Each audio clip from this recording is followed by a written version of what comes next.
Ọ̀ṣun làwọn ọ̀daràn yìí ti jí mọ́tò Portharcourt ni wọ́n tà á sí.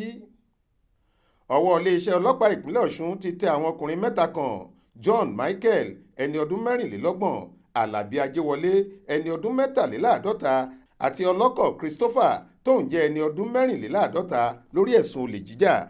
Pẹ̀lú ìbọn la gbọ́ pé wọ́n kọ́kọ́ fi gba mọ́tò Toyota Corolla 2006 model lọ́wọ́ obìnrin kan lọ́jọ́ 21 oṣù kọkànlá nínú ọdún 2022 lágbègbè Àtaọjà nílùú Òṣogbo.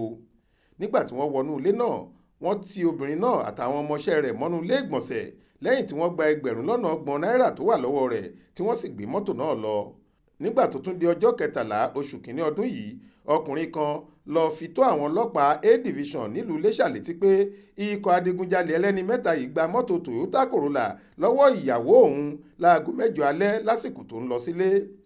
Bákan náà ló ní wọ́n tún gba fóònù Android kan àti Nokia kan lọ́wọ́ ẹ̀ pẹ̀lú ìbọn. Látìgbà yìí làwọn ọlọ́pàá tó ń gbógun ti ìwà ọ̀daràn ti ń wá àwọn èèyàn burúkú yìí. Alukoro iléeṣẹ́ ọlọ́pàá ìpínlẹ̀ Ọ̀ṣun Yẹmisí Ọ̀pálọ́lá ṣàlàyé pé lẹ́yìn ọ̀pọ̀lọpọ̀ ìwádìí lọ́wọ́ tẹ àwọn mẹ́tẹ̀ẹ̀ta nílùú Iléṣà, wọ́n sì jẹ́wọ́ fáwọn ọlọ́pàá pé àwọn náà làwọn digunjalè nílùú Òṣogbo. Wọ́n ti kọ́kọ́ kó wọn pamọ́ sọ́gbà ẹ̀wọ̀n nílùú Iléṣà kí àṣírí tó tú pé ìlú Portharcourt ni wọ́n ta mọ́tò méjèèjì náà sí àti fóònù. Àwọn ọlọ́pàá kó àwọn ọ̀daràn náà lọ síbẹ̀, wọ́n sì rí àwọn mọ́tò náà gbà.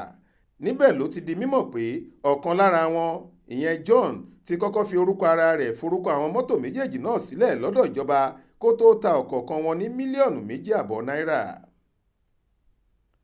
Florence Babasola ló ṣàkójọ ìròyìn yìí fún iléeṣẹ́ tẹlifíṣàn Aláròye online. Faith Adébọ́lá ló kà á sétígbọ̀ọ́ yín.